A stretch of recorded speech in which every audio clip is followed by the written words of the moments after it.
Today we're learning to think and act like artists. We will make the subject of the print stand out by cutting the plate and inking it with a contrasting color. First, we will cut out the subject using scissors, like this. Then we will choose a print with an even layer of ink to print it on. Then we will ink only the subject. The background piece we'll keep in the folder. Make sure that your ink is ready by looking for the fish scales and listening for the static noise. You must choose a color of ink that will contrast well with the print that you've chosen. Now we're ready to pull the print. Align the plate on your print. I like to match up the straight edge with the straight edge. Press using the brayer with the teardrop shaped handle and pull the print. Then you'll be able to repeat the process on another print. Here is how to cut the plate.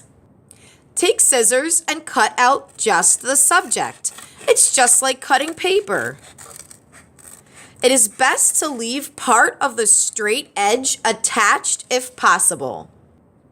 With this drawing of the griffin, the best place to leave the straight edge attached would be here next to the wing. Also, cut right in the grooves the best that you can. The grooves are the places where you pressed in a crack using the pen. I just cut in the groove right here along the edge of this wing, and I can go along the grooves at the top of the head.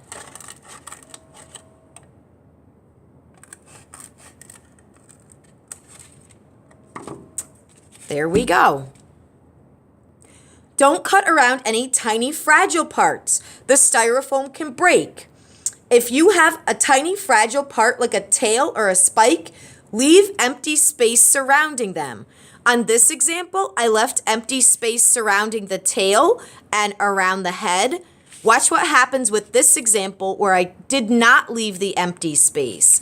The styrofoam can break because there's a thin spot there. Be careful that you don't cut too close to the edge or your styrofoam can break like this one. So when you're cutting, you would want to cut around like on this green line, but not around the edge of tiny fragile parts like this red line. If you had this sea monster drawing on your plate, you would cut around like on this green line, but not cut around any fragile areas like these waves like we see on the red line. Sometimes you don't cut very much, like on this unicorn. Also, don't cut your styrofoam up into a million tiny pieces. You should have one piece, that is the subject, and one piece, that is the background.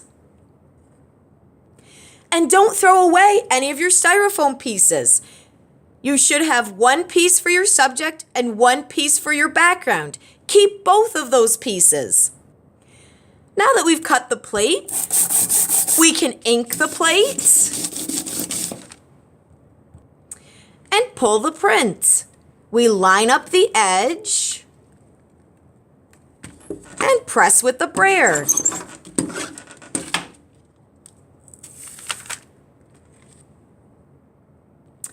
Cutting the plate can really help the subject of your print stand out. I hope you enjoy this process. Work hard and have fun, kids.